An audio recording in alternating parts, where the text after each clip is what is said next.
भगवान की कृपा दृष्टि कैसे मिलती है। दोस्तों, हम सभी जो भी आध्यात्मिक राह पर हैं, बस हमारी एक ही इच्छा होती है, एक ही कामना होती है कि भगवान की कृपा दृष्टि हमारे ऊपर हो। तो हम कैसे पता लगाएं कि भगवान की कृपा दृष्टि हमारे ऊपर है या वो हमें ब्लेस कर रहे हैं, इसका पता हम कैसे लगाएं। तो दोस्तों, एक छोटी सी कहानी है। इस कहानी के माध्यम से मैं ये समझाने की कोशिश करूंगी कि हमारे जीवन में वो कौन कौन सी परिस्थितियां होती हैं जहां पर हमें लगता है कि यहाँ पर भगवान की हमारे ऊपर कोई कृपा दृष्टि है। जय श्री राम दोस्तों, कैसे हैं आप सब लोग। दोस्तों, मैं भी ठीक हूँ। दोस्तों, आज का मेरा वीडियो बिल्कुल अलग है। आज का वीडियो है एक छोटी सी कहानी से, जो कहानी हमको बहुत बड़ा संदेश देगी।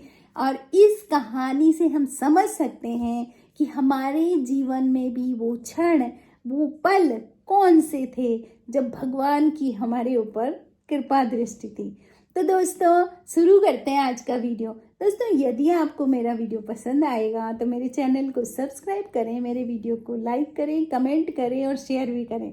दोस्तों, मेरे चैनल का नाम है आध्यात्म का विज्ञान। मतलब अगर हम आध्यात्म को मानते हैं तो क्या है उसकी वैज्ञानिकता, ये सब मैंने अपने वीडियो के माध्यम से आपको बताने की कोशिश की है। तो दोस्तों, शुरू करते हैं आज का वीडियो। दोस्तों, एक जगह संतों की एक बहुत बड़ी सभा थी। अंदर कमरे में, अंदर हॉल में संतों की सभा चल रही थी।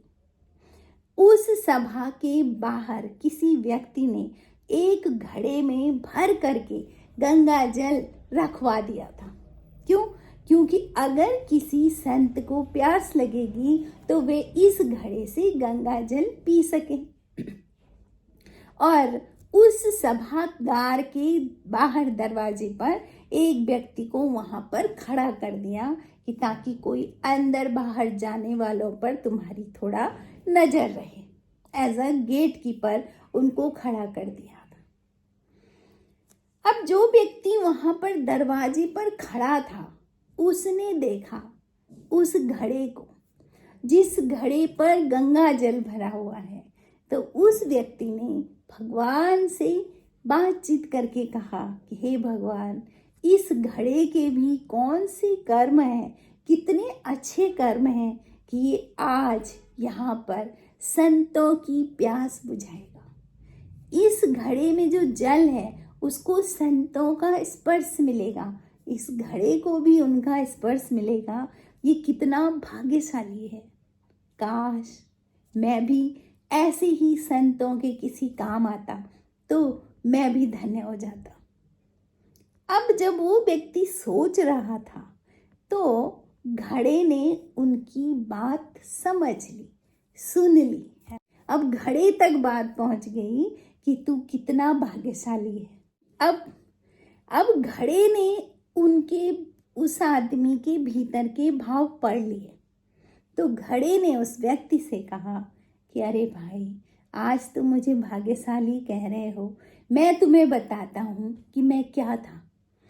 तो घड़े ने कहा कि मैं तो किसी जंगल में मिट्टी के रूप में पड़ा हुआ था, किसी के भी काम नहीं आ रहा था, और मैं सोचता था कि मेरा जीवन ऐसे ही खत्म हो जाएगा और मैं किसी काम का नहीं रहूँगा। कभी कभी मुझे लगता था कि भगवान मेरे साथ अन्याय कर रहे हैं, मेरे से कुछ काम नहीं ले रहे हैं, मैं तो ऐसे ही पड़ा हूँ। फिर एक दिन कुम्हार वहाँ आया। कुम्हार ने फावड़ा चलाया, फावड़ा चला के उसने मुझे वहाँ से निकाला। फिर मुझे कंधे पर लाद करके वो घर लाया। फिर मुझे रौंदा गया, पैरों से रौंदा गया, फिर गूंदा गया अच्छे तरीके से, मतलब मेरी खूब कटनी छटनी हो गई। फिर चाक पर चढ़ा करके बहुत तेजी से घुमाया गया। फिर थापी मार मार के मुझे बराबर किया गया। पहले खोद के लाए पहाड़ से, फिर मुझे घर में उस रौंदा गया, गूंदा गया, चाक पर घुमाया गया और फिर मुझे बहुत जोर जोर से थापी मार के बराबर किया गया। फिर आवे में डाल के पकाया गया, क्योंकि फिर मिट्टी को पकाते भी हैं, तो आवे में डाल के मुझे पकाया गया। इतने सारे कष्ट सह के जब मैं बाहर आया तो फिर मैं बाजार में बिकने के लिए रखा गया। लोग जब मुझे खरीदने आते तो मुझे ठक ठक ठक ठक बजाते और बजा करके मुझे चेक करते। इतना ठोकने पीटने के बाद मेरी कीमत 20 रुपये लगाई गई। जब मेरी कीमत 20 रुपये लगी तो मैंने भगवान से कहा कि हे भगवान, सारे अन्याय मेरे साथ ही करने हैं क्या? इतनी परीक्षा से गुजरने के बाद भी मेरी कीमत, इतनी सारी परीक्षाओं से गुजरने के बाद भी मेरी कीमत सिर्फ 20 रुपये। हे भगवान, ये सारी परीक्षाएं मेरे साथ ही क्यों हो रही हैं? फिर मैंने भगवान से प्रश्न किया कि भगवान, मेरे साथ न्याय कब होगा? फिर जाकर के भगवान ने न्याय करने की योजना बनाई। फिर एक दिन एक सज्जन आए और वे मुझे वहाँ से घर ले आए और फिर अब मैं आपके सामने हूँ।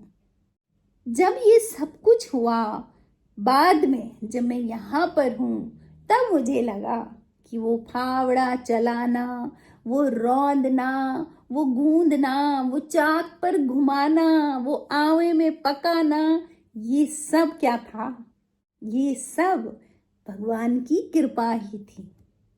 घड़े ने बताया कि तब मुझे समझ में आया कि ये जो इतनी परीक्षाएं मेरी चल रही थी, ये भगवान की कृपा थी। लोगों के द्वारा ठोक बजाना ये सारी चीजें मेरी परीक्षा थी, यानी कि मेरे ऊपर भगवान की कृपा थी, क्योंकि मुझे वो इतना लायक बनाना चाह रहे थे कि मैं काम आ सकूं। तो इस कहानी से क्या समझ में आया? इस कहानी से ये समझ में आया कि परिस्थितियां हमको विचलित कर सकती हैं, हमको परेशान कर सकती हैं। कभी कभी तो हमारे ऊपर इतनी परिस्थितियां इतनी हावी हो जाती हैं कि हम कहते हैं, हे भगवान, तू है भी क्या कहीं? उस पर भी हमारे प्रश्न हो जाते हैं, क्या भगवान तू है क्या कहीं? तो हम नहीं समझ सकते कि कृपा के पहले की तैयारी चल रही है। जितने ज्यादा कष्ट हो रहे हैं, समझ लीजिए आपके ऊपर कृपा बरसने वाली है। तो इसलिए बहुत शांत मन से सोचें और समझें कि भगवान का विधान क्या है। यही भगवान का विधान है। जब हम जन्म लेते हैं ना, तो वो हमें भेजते हैं, लेकिन जब हम जन्म लेते हैं उससे पहले कारण होते हैं हमारे, हम क्यों आ रहे हैं दोबारा यहाँ। हमें सब प्रॉमिस किया जाता है, ये करना है, ये करना, हाँ मैं ये करूँगा, ये करूँगा, लेकिन इस खेल में जो तुमने कहा था तुम भूल जाते हो, ठीक है। लेकिन एक बात तो तुम्हें हमेशा याद रखनी चाहिए कि हमारा जो अधिकार है ना, सिर्फ कर्म पर है, फल पर नहीं है। मतलब अधिकार फल पे मत समझो कि मैं ये करूं मुझे ये मिले, नहीं। आपका अधिकार है, आप कर्म, वैसे भी नंगे आए हो तो 2 हाथ लेकर के आ रखे हो, ये सब हाथ पैर हैं आपके, जितना कर सकते हो कर्म करो। क्या ले जाना है? खाली जाना है। अगर माना तुमने बहुत कमाया और तुम्हें कुछ नुकसान भी हो गया, तो क्या हो गया? वो नुकसान समझ लो वो जाना था तुम्हारा, है ना।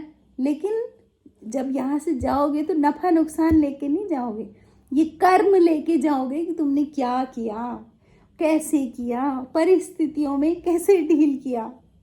तो दोस्तों, इसलिए कहते हैं कि हमेशा हमेशा अपनी पात्रता बढ़ाएं, अपना बर्तन बड़ा करें, अपनी पात्रता बढ़ाएं। घड़े की तरह जब परीक्षा हो तो उस परीक्षा को समझें, उसमें अधीर ना बने, शांत रहें। जो परीक्षा की घड़ी में पूरी तरह से सत्य पर टिका रहता है ना, वही जाके सफल होता है जीवन में। तो परीक्षा की घड़ी में जब हम बहुत परेशान हैं, उसी समय लोग विचलित हो जाते हैं। तो परीक्षा की घड़ी में आपने सत्य पर टिके रहना है। तब समझ लीजिए कि आप वो पात्र बन गए हो जिनको भगवान की कृपा दृष्टि प्राप्त होती है। फिर भगवान आपसे वो काम करवाएंगे जो कोई नहीं कर सकता और आपका जीवन भी सफल हो जाएगा। तो दोस्तों, इसको कहते हैं कृपा दृष्टि। तो दोस्तों, आपको वीडियो कैसे लगा आप कमेंट जरूर करें। कमेंट में जय श्री राम लिखें, क्योंकि राम हमारी ऊर्जा है। Thank you.